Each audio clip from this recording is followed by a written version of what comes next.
नमस्कार। आज हम इतिहास के पन्नों में थोड़ा पीछे चल रहे हैं। मध्यकालीन भारत के उस दौर में जब अरब और फिर तुर्क सेनाओं ने यहाँ दस्तक दी थी। जी, एक बहुत ही महत्वपूर्ण दौर था ये भारतीय इतिहास का। हाँ, और हमारे पास जो जानकारी है, जो दस्तावेज हैं, वो इन घटनाओं पर, इनके पीछे की वजहों और नतीजों पर मतलब थोड़ी रोशनी डालते हैं। जी, इस्लाम के उदय से लेकर महमूद गजनवी के हमलों तक का जिक्र मिलता है इनमें। बिल्कुल। तो आज हम कोशिश करेंगे कि इन स्रोतों के आधार पर समझें कि उस वक्त असल में क्या हुआ, क्यों हुआ और उसका फिर असर क्या पड़ा। चलिए इस कहानी की परतें खोलते हैं। सबसे पहले माहौल को समझते हैं। जी, भारतीय इतिहास को हम आम तौर पे 3 हिस्सों में देखते हैं: प्राचीन, मध्यकालीन और आधुनिक। हम मध्यकालीन दौर की बिल्कुल शुरुआत पर ध्यान दे रहे हैं, यानी लगभग 700-712 ईस्वी के आसपास। जी, बिल्कुल। इसी दौरान पश्चिम एशिया में मतलब अरब जगत में इस्लाम का उदय हो रहा था। जानकारी ये मिलती है कि पैगंबर मोहम्मद का जन्म 570 ईस्वी में मक्का में हुआ और धीरे धीरे उनके अनुयायियों ने इस्लाम का प्रसार किया। उनके बाद फिर खलीफाओं का दौर शुरू हुआ। अबू बकर पहले खलीफा बने। हाँ, और यहीं से वो सुन्नी और शिया मतभेदों की शुरुआत भी दिखती है, जैसा कि विवरण अबू बकर और अली के अनुयायियों के बीच के फर्क को बताते हैं। अच्छा। और शुरुआती खलीफा जैसे उमर वो साम्राज्य विस्तार पर जोर दे रहे थे। सीरिया, मिस्र, ईरान, ये सब इलाके उनके नियंत्रण में आए। और यही विस्तार की लहर आखिरकार भारत की सीमाओं तक पहुंची। हाँ, बिल्कुल। लेकिन ये समझना जरूरी है कि भारत और अरब दुनिया का रिश्ता सिर्फ तलवार के दम पर ही शुरू नहीं हुआ था। अच्छा। हाँ, इन दस्तावेजों से साफ पता चलता है कि सदियों से उनके बीच व्यापार चल रहा था। भारत से मसाले, रेशम, अनाज वगैरह अरब जाते थे और वहां से खजूर, जैतून जैसी चीजें और हाँ, ऊंट भी। ऊंट भारत आए। बल्कि इस्लाम की पहली मौजूदगी भी यहाँ शांतिपूर्ण ही दिखती है। केरल की चेरामन जुमा मस्जिद का जिक्र है, जो 628 ईस्वी के आसपास बनी मानी जाती है।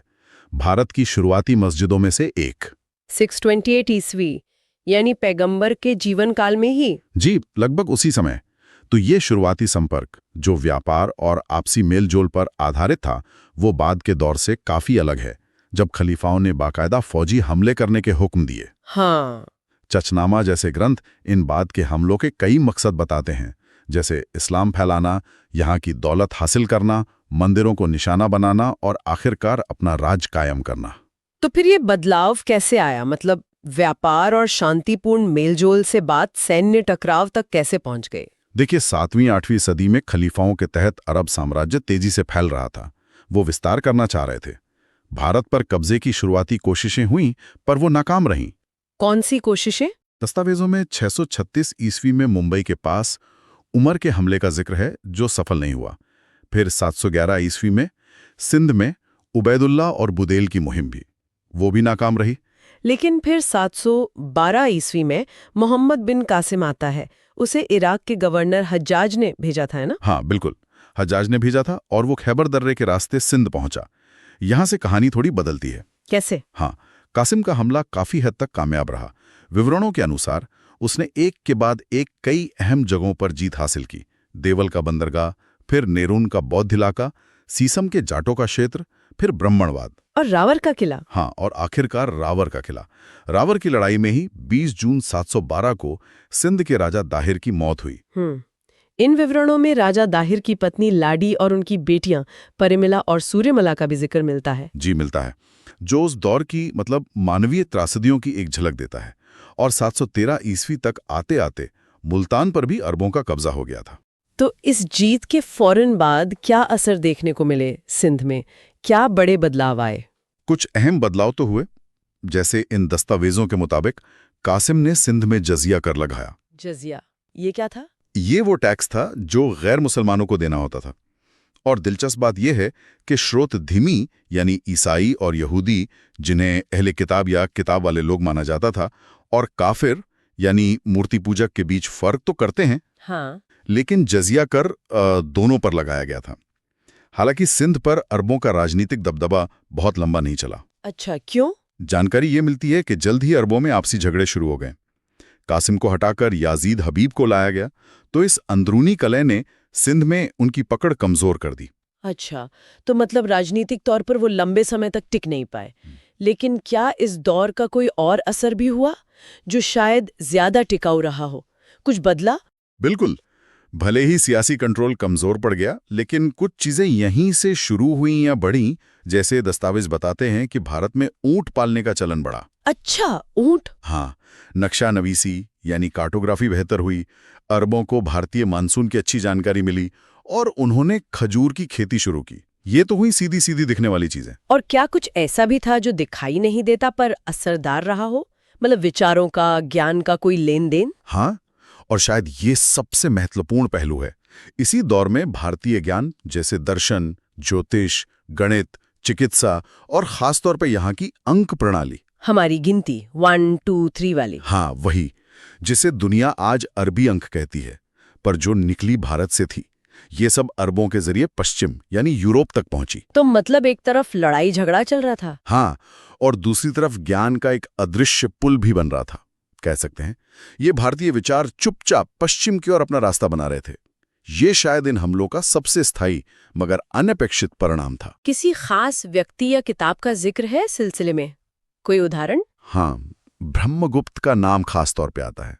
उनकी किताब ब्रह्मस्फुट सिद्धांत, जो 628 ईस्वी में लिखी गई थी। 628 ईस्वी, यानी अरब हमलों से भी पहले? जी हाँ, पहले।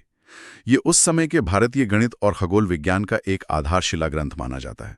उसमें गणित और खगोल विज्ञान की कई बड़ी बातें थी, जैसे द्विघात समीकरण हल करना, पृथ्वी की परिधि का अनुमान लगाना और संख्याओं के वर्गों का योग निकालने का सूत्र वगैरह। कमाल है। हाँ, ये दिखाता है कि ज्ञान का बहाव सिर्फ एक तरफा नहीं था। लेकिन ये भी तो सच है कि अरबों को भारत में आगे बढ़ने में काफी मुश्किल हुई, मतलब उन्हें रोका भी गया। बिल्कुल।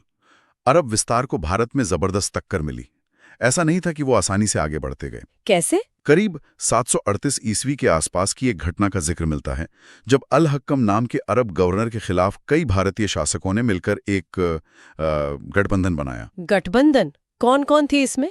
या शायद विक्रमादित्य प्रथम के वंशज, गुर्जर प्रतिहार वंश के नागभट्ट प्रथम, राष्ट्रकूट वंश के दंतीदुर्ग और मेवाड़ के बप्पा रावल जैसे ताकतवर नाम शामिल थे। वाह, ये तो बड़े नाम हैं। जी, यह गठबंधन सिर्फ एक सैन्य प्रतिक्रिया नहीं थी, बल्कि ये दिखाता है कि उस समय भारतीय शासकों में बाहरी खतरों के खिलाफ एकजुट होने की क्षमता थी, और इसी वजह से कई सदियों तक अरबों को सिंध से आगे बढ़ने से रोका जा सका। शायद इसी प्रतिरोध की वजह से, जैसा कि जानकारी मिलती है, अरब शुरुआत में इस्लाम का बड़े पैमाने पर प्रचार करने में भी कामयाब नहीं हो पाए। तो अरबों का असर सिंध तक ही ज्यादातर सिमटा रहा।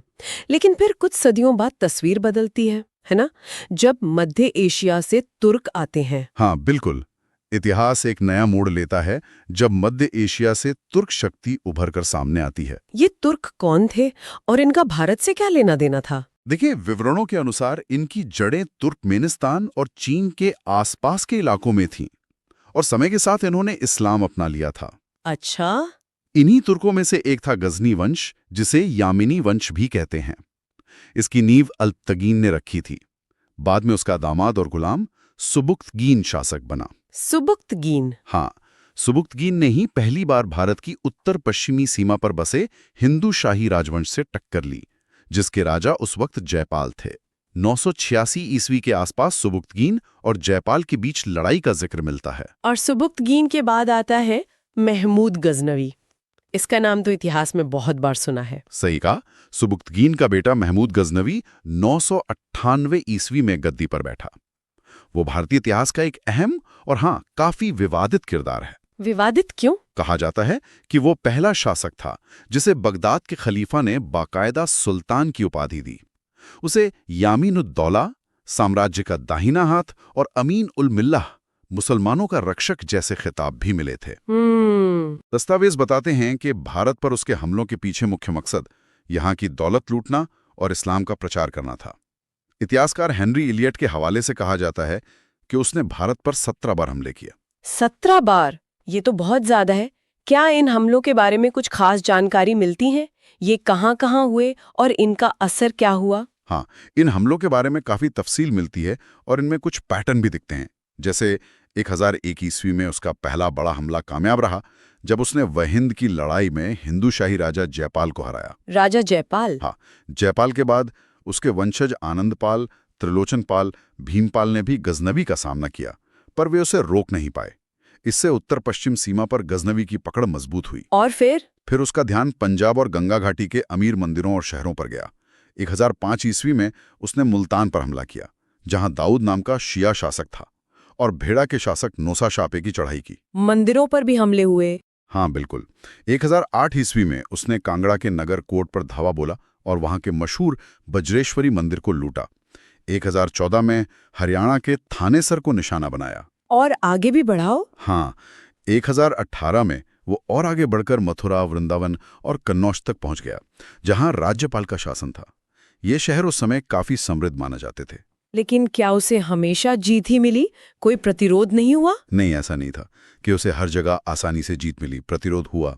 जैसे 1021-22 में जब उसने बुंदेलखंड में कालिंजर के किले को घेरा, तो वहां के चंदेल राजा विद्याधर ने उसका डटकर मुकाबला किया। अच्छा। हाँ, और कहते हैं कि गजनवी को पीछे हटना पड़ा था। फिर 1024 के हमले के सिलसिले में अजमेर के चौहान शासक गोविंदराज द्वितीय, राजा वीर और लोक देवता गोगाजी महाराज जैसे नामों का भी जिक्र आता है। गोगाजी महाराज? हाँ, ये शायद उन स्थानीय शासकों या नायकों में से थे जिन्होंने गजनवी के अभियानों का विरोध किया था। तो इन सब बातों का निचोड़ क्या निकलता है? अगर हम ये सारी जानकारी, मतलब अरब हमले, फिर तुर्क हमले, इन सबको एक साथ देखें तो क्या समझ में आता है? मेरे ख्याल से कुछ बातें साफ उभरती हैं। पहली, कि भारत पर ये बाहरी हमले दो अलग अलग लहरों में आए। पहले अरबों के, जिनका असर मुख्य रूप से सिंध तक रहा, और वो राजनीतिक रूप से उतने स्थायी नहीं रहे। ठीक है। और फिर कई सदी बाद तुर्कों के, खास तौर पर महमूद गजनवी के, जिनके हमले ज्यादा बड़े पैमाने पर और ज्यादा कह सकते हैं विनाशकारी थे, खास तौर पर उत्तर भारत में। और इनके मकसदों में भी फर्क था, जैसा आपने पहले बताया। हाँ, कुछ हद तक। अरबों का शुरुआती वास्ता व्यापार से था। बाद के हमलों में राज बढ़ाने और लूटने का इरादा भी था, पर उनका सियासी कब्जा सीमित रहा। वहीं महमूद गजनवी के बारे में जो दस्तावेज हैं, वो साफ तौर पर लूट और धर्म प्रचार पर ज्यादा जोर देते दिखते हैं। उसके हमले ज्यादातर छापे जैसे थे, जिनका मुख्य मकसद दौलत इकट्ठा करना था। और वो ज्ञान का लेन देन वाली बात? हाँ, वो तीसरी अहम बात है कि इस टकराव के बीच भी, खासकर अरब दौर में, विचारों और ज्ञान का लेन देन भी हुआ, जैसा हमने ब्रह्मगुप्त के उदाहरण में देखा। तो ये सिर्फ हमलों और लूटपाट की कहानी नहीं है? बिल्कुल नहीं। अगर हम पूरी तस्वीर देखें तो ये संस्कृतियों के बीच टकराव, संपर्क और लेन देन की एक जटिल कहानी है। हमें ये भी नहीं भूलना चाहिए कि इन हमलावरों को हर कदम पर कड़ा मुकाबला झेलना पड़ा। हाँ, वो गठबंधन और प्रतिरोध वाली बात। जी, चाहे वो भारतीय राजाओं का गठबंधन हो या राजा विद्याधर और गोगाजी जैसे लोगों का प्रतिरोध। तो ये शुरुआती लड़ाइयां और संपर्क सिर्फ कुछ वक्त की घटनाएं नहीं थीं। इन्होंने आने वाले लंबे समय के लिए भारतीय उपमहाद्वीप के राजनीतिक, सामाजिक और शायद सांस्कृतिक ताने बाने पर भी गहरा असर डाला और इतिहास के अगले दौर की जमीन तैयार की। वाकई इन स्रोतों के जरिए उस दौर को समझना काफी दिलचस्प रहा। इस सफर में हमारे साथ रहने के लिए शुक्रिया। और हाँ, जाते जाते एक सवाल सोचने के लिए छोड़ जाते हैं। दस्तावेज बताते हैं कि टकराव भी था और लेन देन भी। तो ये सोचना दिलचस्प है कि इन शुरुआती संघर्षों और आदान प्रदान ने लंबी अवधि में, यानी आने वाली सदियों में, भारतीय उपमहाद्वीप की सांस्कृतिक और राजनीतिक बनावट को, यहाँ की पहचान को आखिर किस तरह और कितना गहरा रूप दिया होगा, इस पर विचार किया जा सकता है।